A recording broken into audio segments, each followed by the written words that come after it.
अस्सलाम वालेकुम दोस्तों। तो आज हम देखते हैं नर्वस सिस्टम के सेल्स के बारे में। नर्वस सिस्टम में कौन कौन से सेल्स होते हैं, ठीक है, उसके बारे में देखेंगे।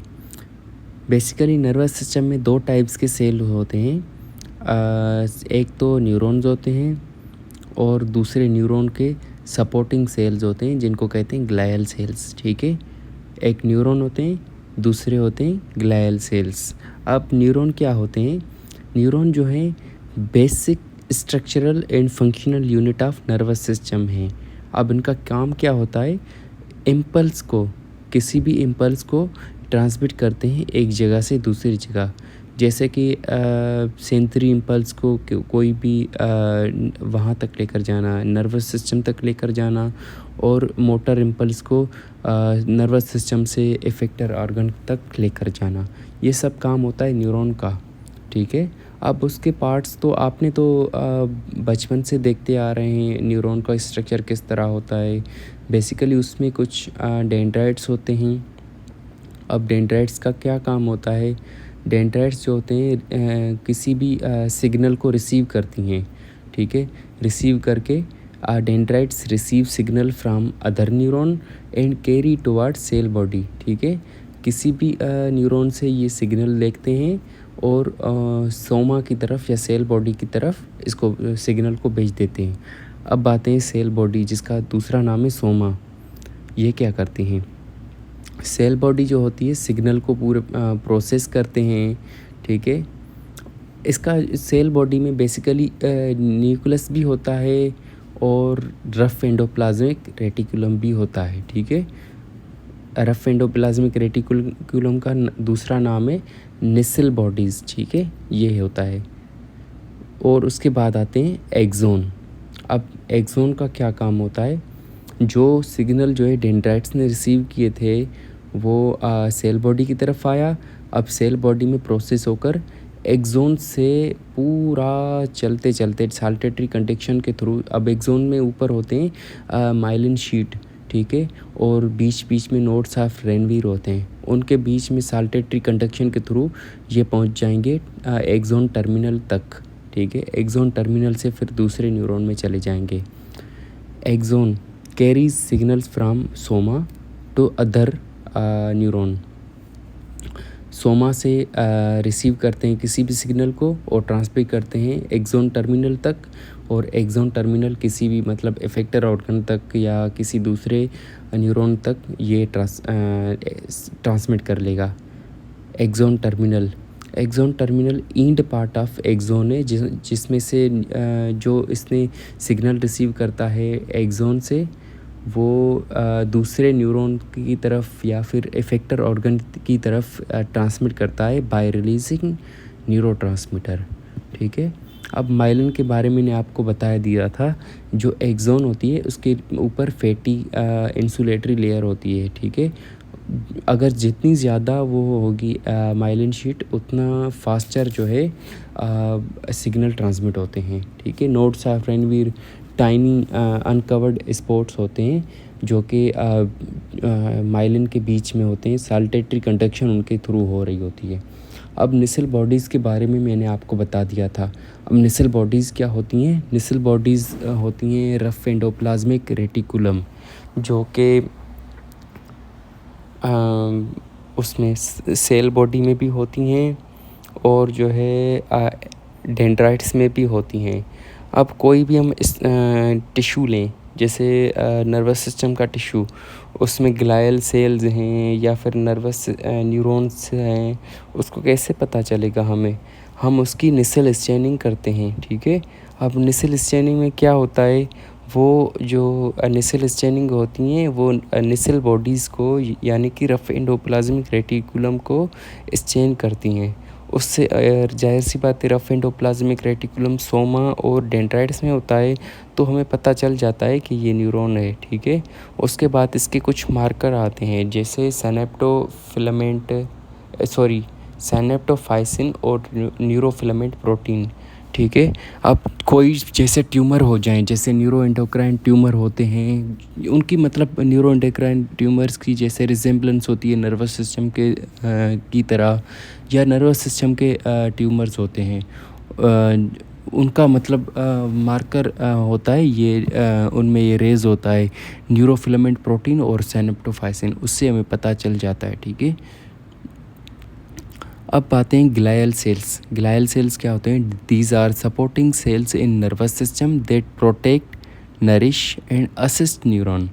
ठीक है, अब ग्लायल सेल्स जो होती हैं उनको जो है उनकी न्यूरॉन्स की माँ की तरह काम करते हैं। उनको पूरा मतलब उनको नरिश करेंगे, उनको किसी ख़राब चीज़ से प्रोटेक्ट करेंगे, उनको उनके पूरे फंक्शन को असिस्ट करते हैं। उनको कोई डैमेज हो जाए उनको उसको रिपेयर करेंगे, ये ग्लायल सेल्स का काम होता है। बेसिकली ग्लायल सेल्स सीएनएस में अलग तरह के होते हैं और पीएनएस में अलग तरह के होते हैं। सीएनएस में जो होते हैं एस्ट्रोसाइट्स, माइक्रोग्लाया, ओलिगोडेंड्रोसाइट्स और एपेंडाइमल, 4 तरह के होते हैं। उनके बारे में हम देखते हैं। सबसे पहले एस्ट्रोसाइट्स। एस्ट्रोसाइट्स क्या होते हैं? स्टार शेप जो होते हैं सेल्स होते हैं, most abundant type of glial cells होते हैं सीएनएस में। ठीक है, इनका काम क्या होता है? अगर एक्सेस न्यूरोट्रांसमीटर रिलीज़ हो जाए तो उसको रिमूव करवाएंगे, किसी न्यूरॉन का डैमेज हो जाए तो उसको रिपेयर करवाएंगे, अगर रिपेयर ना हो पाए तो वहाँ पे स्कार प्रोड्यूस करवाएंगे। और इनका जो है रोल होता है ब्लड ब्रेन बैरियर में भी होता है इनका रोल। अब रिएक्टिव ग्लायोसिस क्या होता है? मैंने आपको बताया अगर न्यूरॉन का डैमेज हो जाए तो इसमें जो है ये एस्ट्रोसाइट्स उसको रिपेयर भी करवाते हैं। ज़ाहिर सी बात है अगर डैमेज हो जाएगा तो एस्ट्रोसाइट्स का काम बढ़ जाएगा। अब काम बढ़ जाएगा एस्ट्रोसाइट्स का तो वो अपनी हाइपरट्रोफी, हाइपरप्लेजिया करवाएंगी। ठीक है, तो उसको कहते हैं रिएक्टिव ग्लायोसिस। अब एस्ट्रोसाइट्स का मार्कर होता है जीफेप प्रोटीन, ये आप याद रखिएगा। उसके बाद आता है माइक्रोग्लाया। माइक्रोग्लाया मैक्रोफेजेस होते हैं सीएनएस के। ठीक है, अगर कोई भी टॉक्सिन आ जाए, कोई भी डैमेजिंग मटेरियल कुछ भी आ जाए, ठीक है, ऐसा कुछ आ जाए जो कि नर्वस सिस्टम को डैमेज करे। अब डैमेज करेगा तो माइक्रोग्लाया उसको सेंस करेंगे, उस टॉक्सिन को खाएंगे, फेगोसाइटोस करेंगे। मतलब कि उनका काम होता है इन्फ्लेमेटरी प्रोटीन को इन्फ्लेमेटरी मीडिएटर्स को रिलीज़ करते हैं, वहाँ पे इन्फ्लेमेशन करवाते हैं माइक्रोग्लाया। ठीक है, उस टॉक्सिन को ख़त्म करवाने के लिए। अच्छा, आप ये याद रखिएगा पूरा जो नर्वस सिस्टम है वो न्यूरोएक्टोडर्म सेल्स से प्रोड्यूस होता है, accept माइक्रोग्लाया cells. Microglia sales mesoderm से प्रोड्यूस होते हैं। ये एक्सेप्शन आप याद रखिएगा, आ जाते हैं ये एमसीक्यूज़ में कभी कभी आ जाते हैं। अब HIV इन्फेक्टेड माइक्रोग्लाया क्या होते हैं? बेसिकली HIV में क्या होता है, वो माइक्रोग्लाया जो होते हैं HIV के वायरस को मतलब मार नहीं पाते। तो उसमें क्या होता है, वो इन्फ्लेमेटरी मीडिएटर रिलीज़ करेंगे, दूसरे माइक्रोग्लाया वहाँ पे आ जाएंगे। बेसिकली मतलब जाइंट सेल वहाँ पे बन जाता है, मल्टी न्यूक्लिएटेड, जिसको जाइंट सेल कहेंगे। ठीक है, जिसमें जो है HIV एसोसिएटेड डेमेंशिया भी हो सकता है। ठीक है, ये होता है माइक्रोग्लाया। अब आते हैं एपेंडाइमल सेल। एपेंडाइमल सेल्स जो होते हैं वो वेंट्रिकुलर का लाइनिंग एपिथेलियम, इस तरह आप समझ सकते हैं, एपेंडाइमल सेल्स बनाते हैं। बेसिकली इनका सिंपल सीलिएटेड कोलमनर सेल्स होते हैं। ठीक है, एपेंडाइमल सेल्स वेंट्रिकल की लाइनिंग्स करवाते हैं। ठीक है, बेसिकली 2 टाइप्स के होते हैं, एक नॉर्मल जो एपेंडाइमल सेल्स होते हैं जो कि लाइनिंग करते हैं, दूसरे स्पेशलाइज्ड टाइप के एपेंडाइमल सेल्स होते हैं जिनको कोरॉइड प्लेक्सस में जो होते हैं। अब एपेंडाइमल सेल जो नॉर्मल वाले होते हैं उनके अपाइकल साइड पे सीलिया होते हैं, माइक्रोविलाय होते हैं। वो सीलिया के थ्रू CSF को जो है सर्कुलेट करवाते हैं और माइक्रोविलाय के थ्रू CSF की एब्जॉर्प्शन करवाते हैं। ठीक है, स्पेशलाइज्ड सेल्स जो होते हैं CSF को प्रोड्यूस करते हैं। ठीक है, जाहिर सी बात है वेंट्रिकल्स में CSF बन रहा है, उसको निकलना भी तो चाहिए ना। अब बन जो रहा है एपेंडाइमल सेल्स के थ्रू बन रहा है। ठीक है, एपेंडाइमल सेल जो कोरॉइड प्लेक्सस में होते हैं उनके थ्रू बन रहा है। अब रिमूव और सर्कुलेशन वाला काम है वो जो नॉर्मल टाइप के होते हैं उन एपेंडाइमल सेल्स का काम होता है। अब सर्कुलेट करवाते हैं, उनके सीलिया जो उन पे प्रेजेंट होते हैं वो सर्कुलेट करवाते हैं और उनकी एब्जॉर्प्शन जो है माइक्रोविलाय करवाते हैं। अब ओलिगोडेंड्रोसाइट्स क्या होते हैं? जो मैंने आपको बताया माइलिन शीट जो न्यूरॉन के ऊपर होती है ना, वो सीएनएस में ओलिगोडेंड्रोसाइट्स का काम होता है प्रोड्यूस करवाना।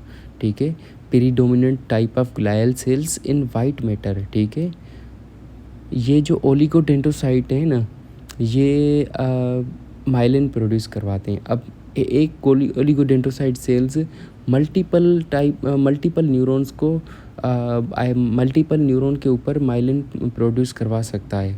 पर जो है पीएनएस में जो श्वान सेल होते हैं, ठीक है, उनका काम भी माइलिन प्रोड्यूस करवाना होता है, जो कि पीएनएस में, ठीक है, वो एक न्यूरॉन के ऊपर एक ही सेल प्रोड्यूस करवाता है माइलिन। ठीक है, ये आप याद रखिएगा डिफरेंस। ओलिगोडेंड्रोसाइट्स का काम होता है माइलिन को प्रोड्यूस करवाना सीएनएस में। अब अगर हिस्टोलॉजी हम उस सेल की देखेंगे, फ्राइड एक अपीयरेंस की तरह हमें देखेंगे, इनका माइलिन का डिजनरेशन हो सकती है, जैसे मल्टीपल स्क्लेरोसिस में हो सकती है, प्रोग्रेसिव मल्टीफोकल ल्यूकोएन्सेफेलोपैथी में हो सकती है। ठीक है, ये आप याद रखिएगा। अब आते हैं पीएनएस के ग्लायल सेल्स। पीएनएस के ग्लायल सेल्स जो होते हैं, एक तो सैटेलाइट सेल होते हैं जो कि एस्ट्रोसाइट्स की तरह काम करते हैं। जैसे एस्ट्रोसाइट्स अगर सीएनएस के सेल्स को डैमेज हो जाए तो वो सेल्स क्या करवा रहे थे, वहाँ पे रिपेयर करवा रहे थे, वहाँ पे फाइब्रोसिस करवा रहे थे। ठीक है, ये उनका काम था। अगर एक्सेस न्यूरोट्रांसमीटर आ जाए तो उनको रिमूव करवा रहे थे। ठीक है, ये सेटेलाइट वो वहाँ पे एस्ट्रोसाइट्स का काम था सीएनएस में, और सेटेलाइट सेल्स का काम है पीएनएस में। जैसे ओलिगोडेंड्रोसाइट्स का काम है वो सीएनएस में माइलिन प्रोड्यूस करवाते हैं, इसी तरह श्वान सेल पीएनएस में प्रोड्यूस करवाते हैं माइलिन। आप एक निमोनिक को याद रख सकते हैं, cops, COPS। Central nervous system में ओलिगोडेंड्रोसाइट्स करवाते हैं, पेरिफेरल नर्वस सिस्टम में PS, पेरिफेरल नर्वस सिस्टम में श्वान सेल्स करवाते हैं। अब हम बुक से देख लेते हैं। Central nervous system cells type, neurons and neuroglial cells. दो किस्म के सेल्स होते हैं, एक तो नॉर्मल न्यूरॉन्स होते हैं और दूसरे उनके सपोर्टिंग सेल्स होते हैं नॉन न्यूरोनल, जिनको ग्लायल सेल्स भी कहते हैं। अब न्यूरॉन सेल्स क्या होते हैं? परमानेंट टाइप ऑफ सेल्स होते हैं। परमानेंट का मतलब है वो एक बार अगर बन जाते हैं तो उसके बाद दूसरी डिवीजन उनकी नहीं होती, जीनोट फेज़ में चले जाते हैं। ठीक है, न्यूरॉन परमानेंट होते हैं। सिग्नल ट्रांसमिशन उनका काम होता है। किस तरह काम करते हैं? डेंड्राइट से इनपुट लेते हैं, प्रोसेस करते हैं सेल बॉडी में, उसके बाद एक्सोन के थ्रू वो एक्सोन का टर्मिनल तक भेज देते हैं। अब एक्सोन टर्मिनल जो होता है न्यूरोट्रांसमीटर के थ्रू नेक्स्ट न्यूरॉन की तरफ या इफेक्टर ऑर्गन की तरफ उसको सिग्नल को पास कर देगा। डेंड्राइट्स और सेल बॉडीज़ में जो होते हैं निसल बॉडीज़ होती हैं। अब निसल स्टेनिंग का काम होता है निसल बॉडीज़ को, यानी कि रफ एंडोप्लाज्मिक रेटिकुलम को स्टेन करना। तो हम निसल स्टेनिंग के थ्रू हम सेल बॉडीज़ और डेंड्राइट्स को स्टेन कर सकते हैं। क्यों सेल्स स्टेन कर सकते हैं? क्योंकि Nisal staining rough endoplasmic reticulum को स्टेन करता है और वो प्रेजेंट होती हैं डेंड्राइट्स और सोमा में, सेल बॉडी में। इनका मार्कर के बारे में मैंने आपको बता दिया, साइनेप्टोफाइसिन और न्यूरोफिलामेंट प्रोटीन। ठीक है, सीएनएस के ग्लायल सेल्स होते हैं सारे के सारे जो होते हैं न्यूरो एक्टोडर्म से प्रोड्यूस होते हैं एक्सेप्ट माइक्रोग्लाया। बाकी पीएनएस के जो ग्लायल सेल्स होते हैं वो न्यूरल क्रेस्ट सेल से प्रोड्यूस होते हैं। माइलिन का क्या होता है मैंने आपको बताया। माइलिन जो होता है multi layer fatty insulating layer axon की सराउंड करती है, जिसकी वजह से फास्टर मतलब जल्दी कंडक्शन होती है सिग्नल की, ठीक है। सिग्नल की वेलोसिटी बढ़ जाती है, साल्टेटरी कंडक्शन के थ्रू वो ट्रांसमिट होते हैं नोड्स ऑफ रेनवीर पे जंप करते करते। अब आते हैं सीएनएस के एस्ट्रोसाइट्स। सीएनएस के glial cells astrocytes physical support करवाते हैं, रिपेयर करवाते हैं, एक्सेस न्यूरोट्रांसमीटर को रिमूव करवाते हैं, component of blood brain barrier, glycogen reserve buffer, ये इनका काम होता है। सपोर्ट करते हैं, कोई इंजरी हो जाए उनको रिपेयर करेंगे, वहाँ पे अगर जो है ज़्यादा न्यूरोट्रांसमीटर रिलीज़ हो जाए तो उसको रिमूव करवाएंगे। ब्लड ब्रेन बैरियर का भी इनका काम है। ग्लाइकोजन रिज़र्व के glycogen as a glycogen reserve भी काम करते हैं। जीफेप इनका जो होता है वो होता है मार्कर होता है। Largest most abundant glial cells होते हैं। रिएक्टिव ग्लायोसिस मैंने आपको बताया, कोई भी न्यूरोनल इंजरी हो जाए जाहिर सी बात है एस्ट्रोसाइट्स का काम बढ़ जाता है तो वो अपनी हाइपरट्रोफी हाइपरप्लेजिया करते हैं जिसको कहते हैं रिएक्टिव ग्लायोसिस, ठीक है। अब इसी तरह के सेल्स जो पीएनएस में थे उनको कहते हैं सेटेलाइट सेल, हम बाद में पढ़ेंगे। ओलिगोडेंड्रोसाइट्स, ओलिगोडेंड्रोसाइट्स क्या होते हैं? ओलिगोडेंड्रोसाइट्स जो होते हैं वो माइलिनेशन करवाते हैं सीएनएस के जो है 3 न्यूरॉन्स की, और सीएनएस के न्यूरॉन के सीएनएस में जो न्यूरॉन होते हैं उनकी भी, और क्रेनियल नर्व 1 और 2 की भी। अगर हम हिस्टोलॉजी में देखेंगे वो जो होते हैं एग फ्राइड एग अपीयरेंस की एज उसकी तरह नज़र आते हैं। जैसे हम किसी भी एग को फ्राई करते हैं, हाफ़ फ्राई करते हैं, हाफ़ फ्राई तो बीच में एग वाइट होता है, बीच में जो योक होता है और साइड में वाइटिश मट, इस तरह हमें ओलिगोडेंड्रोसाइट्स नज़र आते हैं। नाम में ज़ाहिर है ऑल ईगो ये एग आ रहा है ना, फ्राइड एग अपीयरेंस ओलिगोडेंड्रोसाइट्स में होते हैं। माइलिनेशन करवाते हैं। प्रेडोमिनेंट ग्लायल सेल्स हैं वाइट मैटर में, ठीक है, ये आप याद रखिएगा। इनकी इंजरी हो जाती है मल्टीपल स्क्लेरोसिस में, ल्यूकोडिस्ट्रोफीज़ में, प्रोग्रेसिव मल्टीफोकल ल्यूकोएन्सेफेलोपैथी, ये हम पढ़ेंगे पूरा आगे। उसके बाद है एपेंडाइमल सेल।